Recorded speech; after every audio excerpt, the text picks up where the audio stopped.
Donc, j'ai soumis à Kero plusieurs jeux qu'il aime.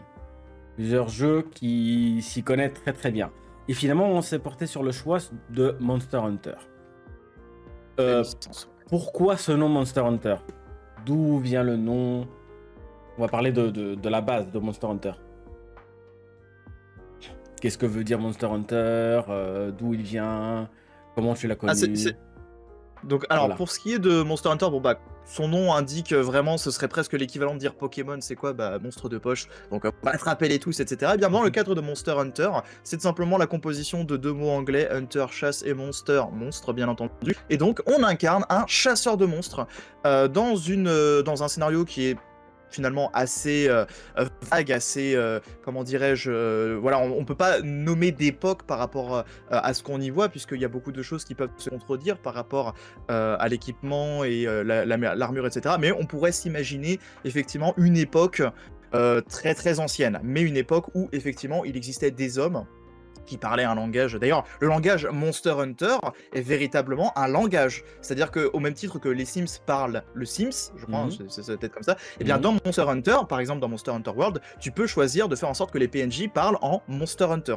Donc il y a vraiment un code qui s'est installé autour de ça. Mais de manière générale, Monster Hunter, c'est l'arrivée d'un nouveau chasseur que vous incarnez, puisque vous le créez de A à Z en début d'aventure, comme tu avais pu le voir avec du coup ce que je vous montrerai pas, mais ce qu'on avait vu ensemble par rapport à la création d'un personnage dans Monster Hunter 3 par exemple, et ce que tu as vécu aussi dans Monster Hunter World au passage, et ce personnage va se retrouver, si je peux dire, embarqué dans une société qui est en cours d'expansion, si je puis dire, et cette expansion s'explique et se crée à travers quoi? À travers la chasse. C'est un petit peu en fait finalement l'histoire de notre civilisation à nous, à l'époque de l'âge de pierre, où bon bah voilà, l'humain, enfin je brode un peu, mais l'humain chasse des lapins, puis ensuite des tigres, puis ensuite des mammouths.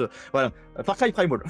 Ok. Non, mais dans les faits, Sympa. voilà, c'est pour donner une base, voilà, de ce qu'est Monster Hunter. Et pour présenter, on va dire, Monster Hunter, il n'y a pas un seul jeu, pas deux, pas trois, plusieurs. On va vous montrer déjà le nombre de jeux qui sont colossals. Il y en a Là, exactement 23 jeux. Donc, alors là, sur les 23, je ne saurais même pas dire lesquels. Je sais pas, j'en connais peut-être une dizaine, une quinzaine. On pourrait sauter Monster Hunter, Monster Hunter J, Monster Hunter 2 avec les Freedom et les versions Freedom Unite, je crois. Donc il y a toujours des versions, c'est-à-dire par exemple Monster Hunter, puis après Monster Hunter Ultimate, puis après Monster Hunter J, voilà. Chaque édition a son supplément. Je sais pas comment on peut... Pourquoi on a créé ça, les suites de Monster Hunter? Alors c'est un peu, alors je pense que je vais faire beaucoup de parallèles par rapport à d'autres jeux, mais imaginez, c'est comme si que dans Pokémon, alors je sais plus quelle version est sortie après rouge, bleu et jaune, mais c'est celle qui a impliqué la deuxième génération de Pokémon, et bien on ne retrouvait pas la première génération, ce qui serait peut-être un peu bizarre. Dans le cadre de Monster Hunter, c'est un peu ça, il y a des monstres iconiques à la licence, comme l'Aracian et le Ratalos, qui sont les créatures emblématiques littéralement de la série. Ne pas les retrouver est juste impensable, et dans les faits ce sont des générations de monstres. On retrouve ça notamment sur les sites qui parlent très bien de Monster Hunter et qui justement présentent les monstres au fur et à mesure, d'autant plus qu'il y a des paliers de monstres, dans la mesure que dès le début tu vas pas chasser un monstre de palier 3, etc. etc. Okay. Donc pourquoi il y a des extensions et qui sont du coup pas des extensions comme on pourrait l'entendre aujourd'hui, c'est-à-dire un add-on que tu achètes, mais bien un jeu à part qui reprend le contenu du jeu, donc par exemple Monster Hunter 3 et Monster Hunter 3 Ultimate, et bien tout simplement parce qu'il y a un temps de développement entre les deux. Par exemple Monster Hunter 3 est sorti en, je crois, en août-juillet 2010. Okay. Là où Monster Hunter 3 Ultimate est sorti en mars 2013. Donc 3 ans de développement, et surtout ce que cela implique, c'est nouvelle console, puisque Monster Hunter 3U est sorti sur Wii U, alors que Monster Hunter 3 est sorti sur Wii. Donc voilà ce qui explique sûrement les majeurs, et on peut retrouver encore ça à ce jour, parce que Monster Hunter Génération est sorti sur 3DS, là où Monster Hunter Génération Ultimate est sorti en Europe, en tout cas en France, en août 2018. Là où au Japon c'est sorti en 2017. Ça, on y reviendra. Et si je me trompe pas, Monster Hunter Génération Ultimate est sorti seulement sur la New 3DS. Alors Monster Hunter Génération est sorti sur la 3DS. Voilà. Sur la Génération Ultimate, et du coup la version Ultime est donc sortie sur la Switch. Après, de là à dire uniquement ça, je sais pas. Mais en voilà, fait, c'est ça. je vais te dire par là, c'est parce que c'est comme ça que j'ai découvert Monster Hunter. J'ai commencé à jouer à Monster Hunter Génération Ultimate sur la New 3DS. Parce que j'avais la New 3DS. Et c'était, on va dire, Ah, l'un d'accord. des jeux phares présentés, sortis avec la New 3DS. D'accord, bah j'étais pas sûr si Monster Hunter Generation Ultimate était sorti sur 3DS, c'est pour ça. Mm. Donc, Et puis après, il y a eu d'autres jeux comme. Donc, on a eu la première génération 1, 2, 3, Mhm. 4, 5. La cinquième génération, c'est Monster Hunter Rise, si je me trompe pas. La Et 5e génération? oui.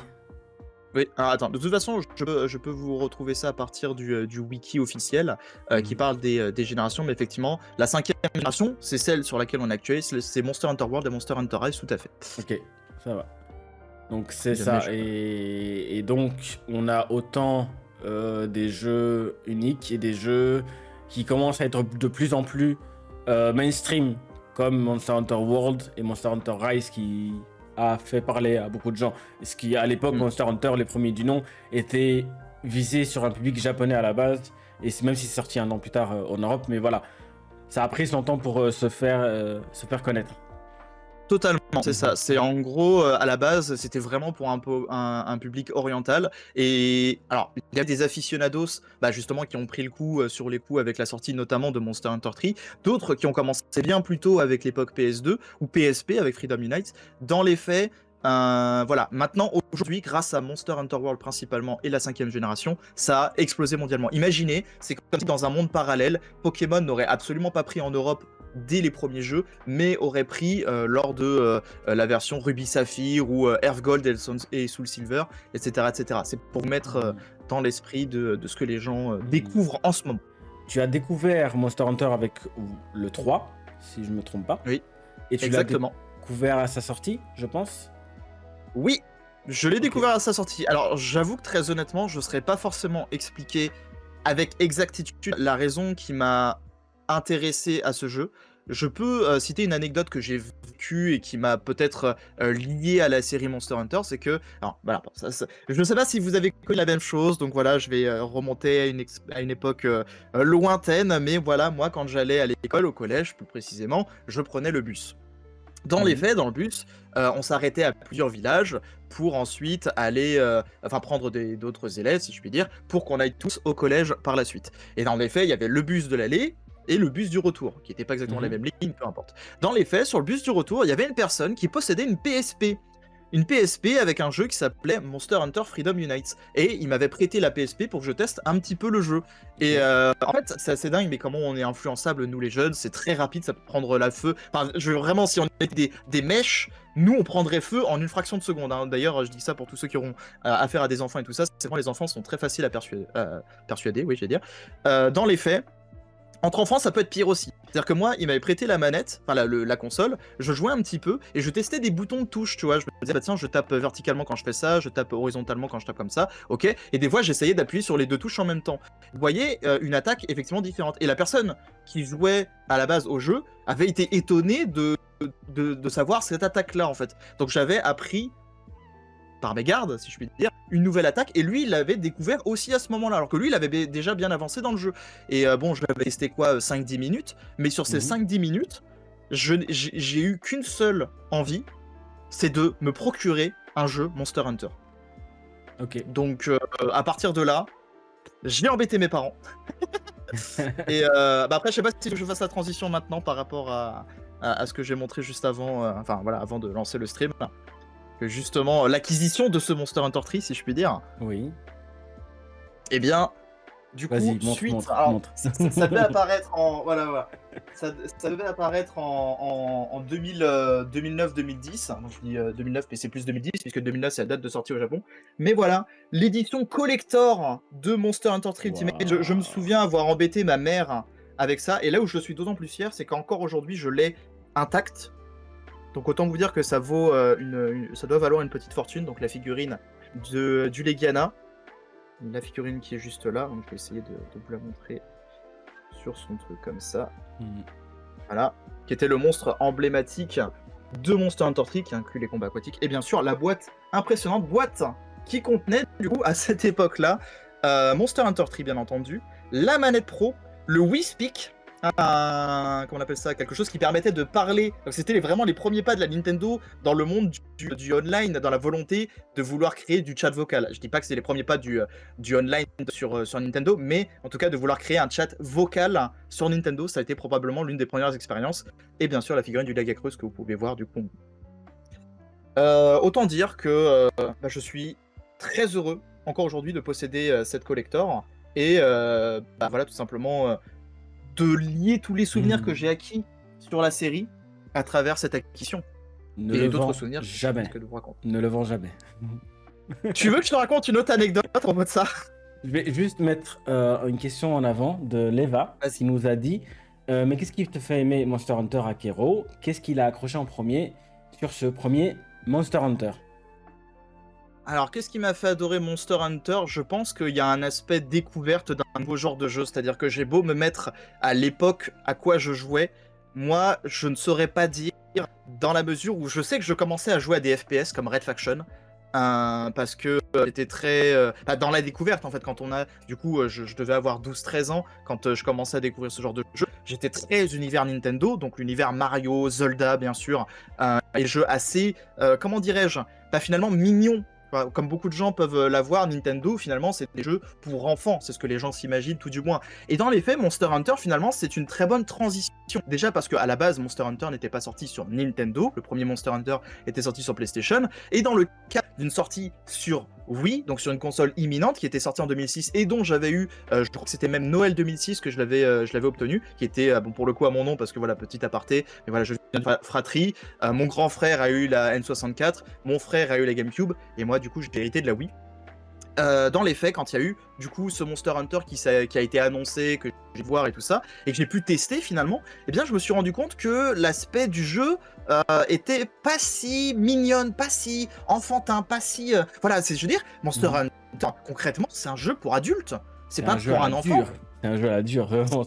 Alors, c'est un jeu effectivement à la dure. Il y a beaucoup d'éléments que quand je jouais au jeu, je n'avais pas du tout compris, et que j'ai compris bien plus tard, peut-être même avec l'arrivée de Monster Hunter World, des choses où limite, si tu veux être sophistiqué dans le jeu, faut avoir des tableurs Excel, ou alors copier des stuff, des équipements. Je risque d'utiliser pas mal de termes anglais, je suis désolé, un stuff c'est pour équipement.